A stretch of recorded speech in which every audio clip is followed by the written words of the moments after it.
Club of the Philippines is an NGO composed of bird watchers.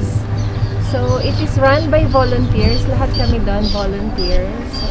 So we educate the public about bird watching and about bird habitats. So lahat kami volunteers.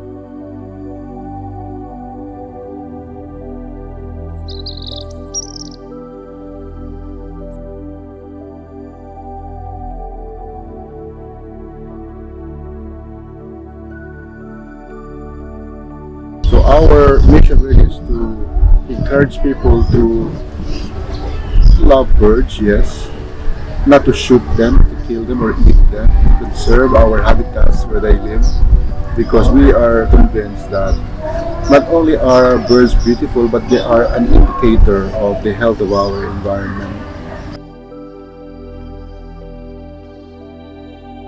So far, dito sa area na to, nakakita kami ng whiskered terns, purple herons, black crown night heron, common moorhens, cattle egrets.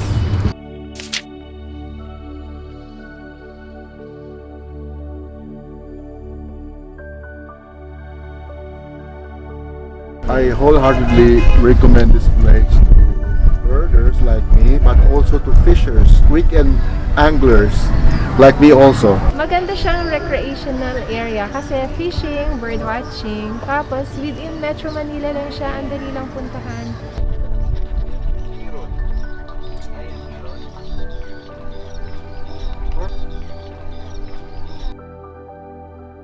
Tayo na sa Tagalag. Tayo na sa Tagalag.